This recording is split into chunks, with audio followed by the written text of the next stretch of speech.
It's Valentine's Day here at Trinity. How one student org is raising money and spreading the love on campus.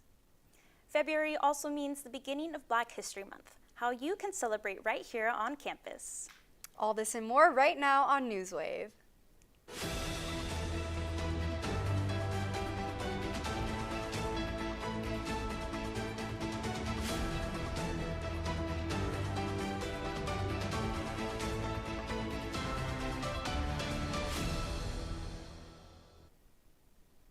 Welcome back to Newswave. Today is Valentine's Day, Friday, February 14th.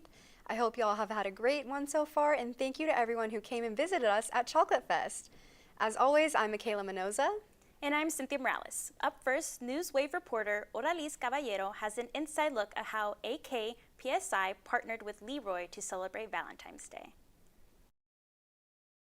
Valentine's Day at Trinity University is more than just a celebration of love. It's a tradition of community, kindness, and giving back. Each year, student organizations come together to sell and deliver carnations with personalized notes, fostering a sense of community while supporting their respective and meaningful causes. In the week leading up to Valentine's Day, the Student Code Center transforms into a hub of festive energy as various student groups set up tables to promote the Valentine's sale. Students stop by to purchase flowers for friends and loved ones, while parents can also pre-order flowers to surprise their students with a heartfelt gift from afar. One of the most notable participants in this initiative is the business fraternity Alpha Kappa Psi, whose Valentine's Day sales have seen an overwhelming response, raising more than $1,000 in recent semesters. Last year, the organization sold $969 worth of flowers, following a strong performance of $909 the year before. As more groups recognize the impact of these efforts, participation has grown, expanding the fundraiser's reach and influence within the Trinity community. So I think the AKPSI Valentine's Day sale is a really good for students. It allows them to express their gratitude to other students, and I just think it's a beautiful thing that Leroy can give out flowers to students walking around campus. To gain further insight into this campus-wide event, we spoke to the president of Alpha Kappa Psi about its significance. Hello everyone, my name is Antonio Gonzalez. I'm a junior double majoring in business analytics and economics, and I'm the current president of Alpha Kappa Psi. This year, AKPSI had an annual carnation sale, and it was really good. I really appreciate that we were able to bring the Trinity community and just bring a smile to campus by delivering the hand flowers. AKPSI often holds professional events as well, so if you ever see us around campus, feel free to swing by and talk to a brother. Beyond the excitement of the sale, the heart of Trinity's Valentine's Day celebration lies in the joy of giving. To make the day even more special, Trinity's beloved mascot, Leroy, takes to campus spreading love and distributing flowers to students and staff. His presence adds an extra layer of excitement and warmth, making the day even more special and inclusive for all. We spoke to several students about what this event means to them and who they appreciate most this Valentine's Day. To me, Valentine's Day is a day to appreciate my friends both here and at home. This Valentine's Day, I really do appreciate my girlfriend and my family. With every flower exchanged and every note delivered, the Trinity community continues to strengthen the bonds that make the university feel like home. As this tradition grows, so does the spirit of generosity and unity, making Valentine's Day a highlight of the academic year. This year, Trinity University Professor and Director of Sports Management Department minor, Jacob Tingle, celebrates nearly 25 years at Trinity University. Dr. Tingle played basketball here at Trinity, where he graduated in the class of 1995 with a Bachelor of Arts in Communication and Religion. He spent his time after graduation working with the National Intramural and Recreation Sports Association at the University of Maryland under a graduate assistantship before returning to Trinity.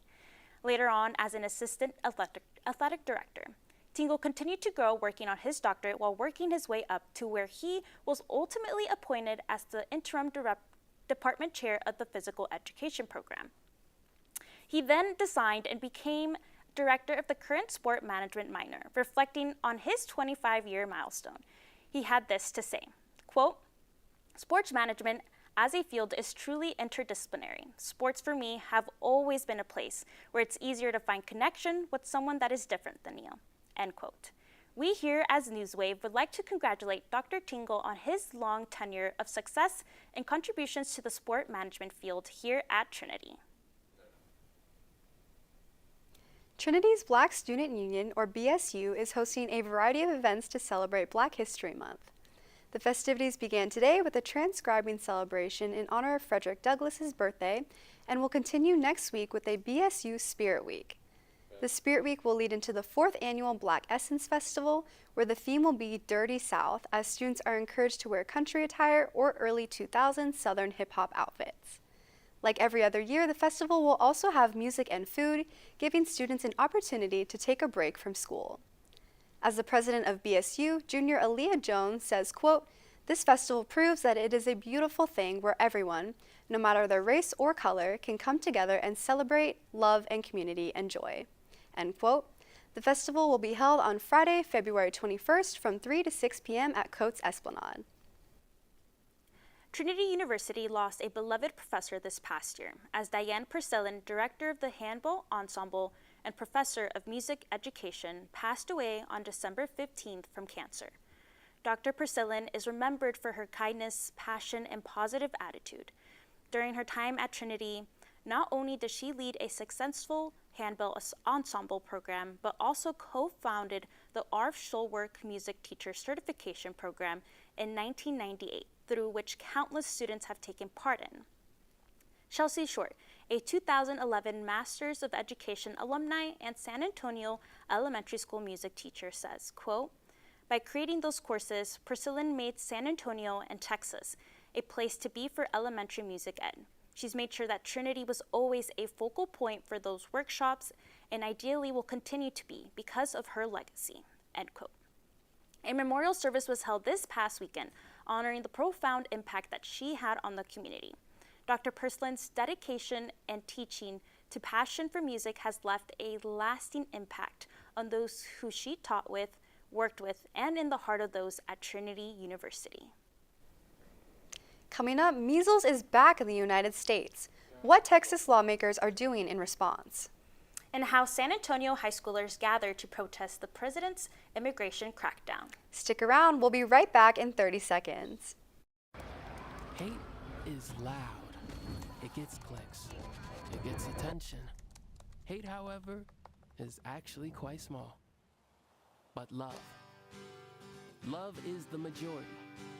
Love fills our hearts, our lives, our everyday.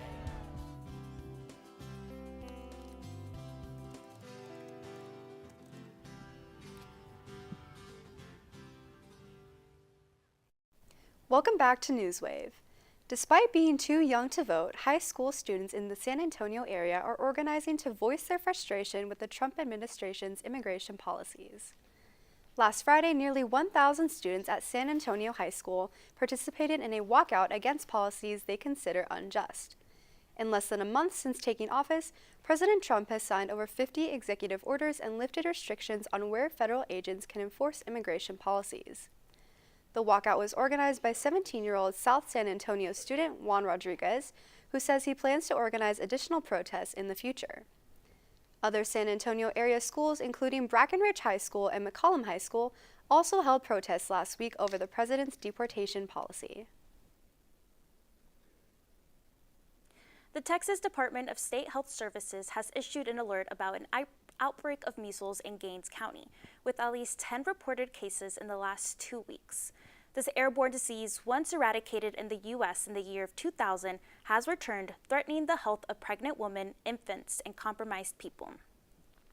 Measles exhibits flu-like symptoms such as high fever, cough, runny nose, and red or watery eyes. It typically spreads among low-vaccinated communities, with 4 cases being confirmed as unvaccinated individuals. This follows a decline of vaccination numbers in Texas, with school vaccination rates falling from 97% in the 2019 through 2020 school year to 94.3% in 2023 through 2024. Exemption requests have also grown from 45,900 requests in 2018 to 93,000 in 2024. These shifts are happening as Texas lawmakers are rolling back the state vaccination requirements, such as a proposed action amending the Texas Constitution to enforce the right to refuse vaccinations. In the alert, the Texas Department of State Health Services encouraged residents to get the measles vaccine, stating that, quote, the best way to prevent getting sick, end quote. After a wild weather week, Newswave Chief Meteorologist Luke Morton has what you can expect for the weekend.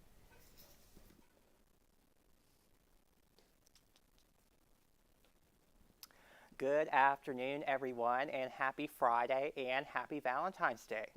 I hope you all had a good time at Chocolate Fest if you went, and now it is time for your weekly weather update.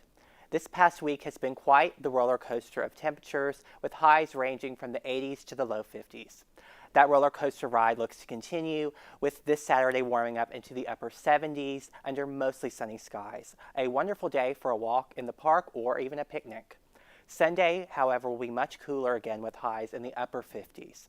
It'll get quite chilly at night too, so be sure to wear a jacket for your second half of your weekend. Next week, we'll see a gradual warm-up, with Monday reaching the 60s and Tuesday reaching the 70s. Then another front blows in, which will knock highs back down into the 50s. Skies should be partly to mostly sunny for most of the week. We could see some rain chances creep in by the end of the week, but that is not entirely set in stone. I know how frustrating these temperature swings can be, but unfortunately this is what happens sometimes in Texas. And the good news is, if you don't like the weather one day, you only have to wait a day or two for it to completely change. Anyways, that's going to be it for me this week. I hope you all have a wonderful and safe Valentine's Day weekend, and I look forward to seeing you all next week.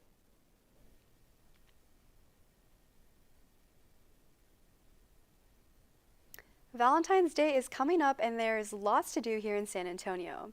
Some fun free options include Single and Ready to Mingle on February 14th at the Blue Bonnet Palace, where you can attend a Valentine's Day party, or you can catch Singles Night at the Selma Dance Hall from 8 to 11:30 p.m. The Bexar County Courthouse is also offering free marriages on February 14th at 100 De La Rosa Street, with the block party happening before this at 12:01 a.m., which supposedly the first 50 couples receiving a rose from the last straw florist. If you're looking for a spookier option, there's the haunted hike being offered by the San Antonio River Authority and Curious Twins Paranormal Tour Guides from 7 to 8 p.m. on the Museum Reach side of the San Antonio River. This event is free but does require a small payment of $10 made to secure your spot. However, if you show up to the event, you will get the money back. For $8 tickets, you could try out Galentine's Lotteria Night, which is also being offered at Sammy's Snacks at the 7200 block of Blanco Road on February 13th at 6:30 p.m. and will offer games, snacks, free wine, and pizza, as well as a free Lotteria card if you invite a friend. On February 14th for $22, you can catch the movie Outdoor, which will be held at the San Antonio Botanical Gardens, where you can watch 50 First Dates and have concessions and beverages. If you register prior to the event, you can also receive extra perks, such as a picnic basket, reserved seat, and a bottle of wine. The San Antonio Museum of Art is also offering romance and ruin-themed tours on the 14th from 5:30 to 6:30 p.m. with wine provided and the opportunity to create a wooden Sacred Heart for $35 for non-members and $30 for members. At 2800 block of Broadway, the Museum is offering Adult Night from 7 to 9:30 on the 14th and will offer drinks, food, music, and access to interactive exhibits for $45 a person. The San Antonio Zoo is also offering all kinds of events for those 18 and older, with tickets starting at $79 and options on the 10th, 13th, 14th, and 15th. The Ranger Creek Brewing and Distilling will have dinner, drinks, live music, and a schnitzel plate on the 14th at 6 and 7:30 p.m. on the 4800 block of Whirlwind Drive, with tickets at $80 a person. Last but not least, Hotel Valencia is offering a 3-course Valentine's Day dinner on the 14th and 15th on East Houston Street with 2 different price options. We here at Newswave hope y'all have a fantastic Valentine's Day. Up ahead, an update on the U.S.-Canada relations and a recap on the Super Bowl's most viral moments. This and more when we return. Today I'm going to talk to you about physics. Come on in, girls. Let's go. This is the first rocket to get humans to Mars. really tall. I'm a rocket structural engineer, designing and building parts of the rocket. You are the generation that will be stepping foot on Mars. Do I have a group of astronauts on my hands? Yes. You can become a rocket scientist or whatever else you want to be. President Trump's recently instituted the Department of Government Efficiency, or DOGE, has begun taking cuts at the Education Department. Elon Musk and team members have recently acquired administrator-level emails in order to access sensitive information on the department, causing unrest among longtime employees who fear information could quickly get leaked. As DOGE continues poring over the information, many employees of the Education Department also fear the mass layoffs may be coming as resignation packages are being offered. DOGE is also currently looking into diversity, equity, and inclusion practices in the department for further savings, and many worry that this could negatively impact important disability services and services for students learning English as a second language. Furthermore, DOGE appears to be looking to cut various grants that many schools across the country rely on for teachers and tutors. Perhaps most concerningly, though, all these disruptions come before Trump's nominee for the Education Department, Linda McComb, even undergoes her confirmation hearings. And if she is sworn in, only time will tell the department's fate. Donald Trump's national security advisor, Mike Waltz, says the president has no plans to invade Canada. His statement comes after reports that Canadian Prime Minister Justin Trudeau told business leaders the U.S. is considering making the 51st state. According to NBC News, Waltz dismissed concerns but noted that many Canadians are unhappy with Trudeau's leadership. He described the situation as part of a broader push for U.S. influence from the Arctic to the Panama Canal. Meanwhile, Trump confirmed in an interview with Fox News that annexing Canada is something he is considering, saying, quote, "Canada would be better off as a 51st state." Trump cited a $200 billion annual loss in trade as the reason for the potential move. Trump has also ordered budget cuts targeting the Department of Defense and Education. He has tapped Elon Musk to identify wasteful spending, saying, quote, "We're going to find billions of dollars of fraud and abuse." Additionally, Trump aims to end the war in Ukraine while securing economic benefits for the U.S. As Trump's second term unfolds, its policies are already reshaping America's global role. Last week, President Trump announced that he plans to impose 25% tariffs on all steel and aluminum imports and reciprocal tariffs on countries leveling duties on U.S. goods. This announcement comes after Trump's announcement last month of plans to impose 25% tariffs on all Canadian and Mexican goods, as well as a 10% tariff on Chinese imports. These tariffs, said Trump, will only affect certain countries, while not specifying which ones to be exact. More specifically, he had this to say about other countries, stating, quote, "Very simply, it's if they charge us, we charge them. If they are charging us 130%, we're charging them nothing. It's not going to stay that way," end quote. He also suggested earlier this month that the European Union could be next in line to face tariffs. This past weekend, fans gathered for the most anticipated game of the year as the Kansas City Chiefs took on the Philadelphia Eagles for Super Bowl 59. But the game wasn't the only highly anticipated event of the night. This year's halftime entertainment included some of the biggest artists such as SZA and Kendrick Lamar, along with other performances by John Baptiste and Lady Gaga. After dominating the Grammys with 5 big wins, Kendrick's performance included his top hits, Squabble Up, Humble, DNA, Peekaboo, and even his controversial diss track amid Drake, Not Like Us. SZA also joined him to perform their songs Luther and All the Stars. The entertainment didn't stop there. The Dunkings made their return this year after the first commercial advertisement of the Super Bowl, featuring Ben and Casey Affleck, Bill Belichick, and Jeremy Strong. Among the stars spotted were Taylor Swift and Serena Williams. Super Bowl 59 was a night filled with football, music, and unforgettable moments. After the break, a word from Newswave sport editor Caleb Reed and an inside look on Trinity men's basketball new 3-point record holder. Newswave will be right back after this short message. Patriotism.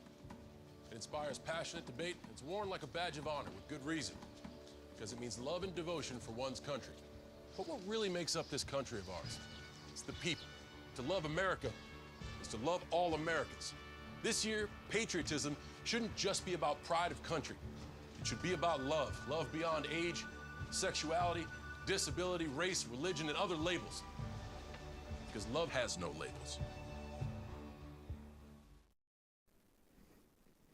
Good afternoon, everybody, and welcome back to sports. We are going to start out first with Trinity Track and Field, who have once again started crashing through records left and right. After breaking 4 records last week, the team then broke 4 more records in the most recent competition down in Houston. Joy Ariola is the first field athlete this season to break an indoor record, setting a new indoor triple jump mark for the program. Remember last week how there was a new 800-meter indoor record? Yeah, that didn't last long at all, as Haley Hamilton re-broke the record earlier on this week. Additionally, Danya Selber broke the women's indoor 60-meter record, doing it twice in the same event, once in the prelims and then another time in the final. And finally, dual sport athlete for both volleyball and track, Annabelle Lanik set the new indoor 200-meter record, capping off a brilliant weekend for the women's program. Baseball will also begin their season with a home series to open conference, beginning their year with a 3-game set against Austin College. The SCAC starts early this year, and there will be plenty of action with a Saturday doubleheader between the Tigers and the Roos. Trinity made the playoffs last year and finished the year at a 32-15 record after falling in the conference championship, and the team will look to return to form with a lot of new faces, hoping that their home field will prove friendly again tonight at 7. Softball got their season started last week and will be on the road once again this weekend, following a clean split on opening weekend. The Tigers won their first 2 games at Laterno, winning 5-3 in Game 1 and then 10-4 in Game number 2. They weren't so lucky whenever they traveled to the number 1 team in the nation, East Texas Baptist University, whenever they fell in 2 games to the defending national champs. Trinity is now on the road, taking on their first conference opponent of the season in Sherman, Texas, against Austin College. Make sure to show up at the softball field next weekend, though, as the team will be playing host to Texas Lutheran in a rematch game that also will be their home opener. TOU will be a hard opponent to go up against, as last season, the Tigers spoiled their Senior Day festivities to end the year. Speaking of Senior Day, the Trinity women will be at home for the final times tonight and tomorrow, facing the Texas Lutheran Bulldogs tonight and then the Southwestern University Pirates in a rematch of last weekend's activities. Trinity lost their road game against the Bulldogs last weekend, but then came back with a strong win against the Pirates up in Georgetown. They will now get another shot at the 2 this weekend, taking on TLU tonight and then facing their Senior Day matchup on Saturday. Meanwhile, the Trinity men will face the same opponents this weekend after decimating both teams by a combined 73 points in 73 points in the 2 games. But for more on the team, we are going to turn it over to Newswave reporter Max Craig, who spoke with Trinity's all-time 3-point record holder, Jacob Harvey. Today I got Jacob Harvey from Trinity men's basketball team. How you doing today? I'm good. How are you? Pretty good, man. Did you ever think you would be in your current position playing at the school? So it was always a goal of mine to play college basketball coming out of high school and growing up. And it was funny because the first time I met Coach Smith and Coach Holmes was in a basketball tournament, and they came up to me and they're like, "Hey, we're from Trinity University." Introduced themselves and just kind of introduced me to Trinity. And my initial thought was I had never heard Trinity before, and I was like, I don't know if I'd ever go there. And then I took a visit and met them and walked around with them on campus, and I was like, man, this is the place for me. And yeah, so to say it, I never really imagined myself being exactly here.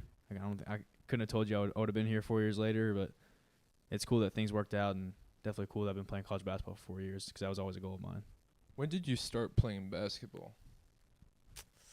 Man, I started, honestly, since I was there's pictures of me, a little kid with a little Tyson goal, those plastic ones. And I remember growing up playing basketball in the driveway with my dad and just doing shooting competitions. So, but I think the first recreational league I ever did, I was probably, I want to say 6 or 7. So from there, I loved it, and that was always my favorite sport. Was always basketball. So it's cool to still be playing after all these years. Recently, I saw that you got 2 awards. The 3.1 and the scoring record. Which one are you more happy about breaking? Yeah, both really cool awards. It was awesome to achieve those. Just takes, just shows a lot of hard work being paid off. So, but scoring 1,000 points was awesome. It was really cool to check it off my goal list.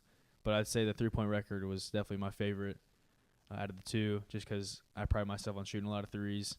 So it's cool to have my name in history for the 3-point record. And growing up, like I said earlier, me and my dad always do shooting competition in our driveway. So it's cool to have a shooting record. That's something I like to be like my staple. So yeah, that is very, very true. Based off the games I've seen so far. Yeah, I like to shoot just a couple of threes a game. So yeah. Well, that's all the time I needed from you. Thanks for joining me, and that's it. Okay, thank you. I really appreciate you having me. Yeah, you're welcome. Meanwhile, moving on to pro sports, the Philadelphia Eagles won the Super Bowl last weekend, taking down the Kansas City Chiefs in a 44-20 score that was really closer on paper than it was in reality. The Chiefs locked down running back Saquon Barkley for under 100 yards, but poor offense as well as uncharacteristic miscues made an impossible hole to climb out of. This is the second time in the last 10 years that Philly has won the Lombardi, denying Kansas City's three-peat. And finally, this weekend marks the start of the NASCAR season, as 40 drivers will take to the high banks of Daytona for the annual Daytona 500. With speeds at over 200 miles per hour, the risk will be just as high as the reward as drivers prepare for 200 laps at NASCAR's oldest circuit. William Byron won the last race in 2024, which was postponed a day due to poor weather. And this year, the green flag is scheduled to drop on Sunday at 1:30 in the afternoon here local time. So make sure to tune in to the sport's biggest race of the year, as well as the season opener. That's it for me. Thank you all for watching, and I'll see you next time. On February, Trump had an extensive phone call with Russian President Vladimir Putin, which Trump described as highly productive. This marks the first confirmed conversation between the two presidents of Trump's second term. The president has made ending the Russian-Ukraine war a priority of his administration. About the content of the call, Donald Trump sided with some consensus with the Russian president, saying on social media, "As we both agreed, we want to stop the millions of deaths taking place in the war with Russia and Ukraine." Independent counts place the death toll of the war in the hundreds of thousands, not millions, but the call marks a significant milestone for Vladimir Putin, as it shows a significance in the Western efforts to diplomatically isolate him since he chose to invade Ukraine in 2022. Since Trump won the November election, the Russian president has been heaping praise onto Donald Trump, underlining the Kremlin's hope to redefine the relationship between the U.S. and Russia and turn the United States away from Ukraine. President Trump also had a conversation with Ukraine President Volodymyr Zelensky, which Trump lauded as highly successful, and said that President Zelensky, like President Putin, wants to make peace. Trump declined to elaborate on how Ukraine would factor into any peace negotiations, signs from Moscow, and points to Putin's desire for more than a simple ceasefire, but for broader consensus from Ukraine before allowing the fighting to end. 2 mass graves containing the bodies of nearly 50 migrants were found in the desert of southeastern Libya. The first grave was found last Friday on a farm outside of Kirfa, where 19 bodies were uncovered. The second grave was found on Sunday, also outside of Kirfa, during a raid of human trafficking center. This grave was larger, with at least 30 bodies discovered. According to ABC News, survivors of this tragedy claim that nearly 70 people were buried in the grave, as authorities continue to search the area. As of Sunday, authorities have been able to free 76 migrants from the trafficking center and have made 3 arrests, a Libyan and 2 foreigners. Incidents such as this happen frequently in Libya, as most migrants from Africa pass through the country with hopes of reaching Europe and a better life. Human traffickers have been able to take advantage of this and the dysfunction of the country in recent decades, leading to atrocities like this one. Sadly, that's all the time we have for today. We hope to see you again next week when Newswave goes live at our standard airtime on Friday, February 21st at 3 p.m. Thanks for tuning in, and we hope you all have a relaxing weekend. Until then, I'm Michaela Minoza. And I'm Cynthia Morales. Happy Valentine's Day!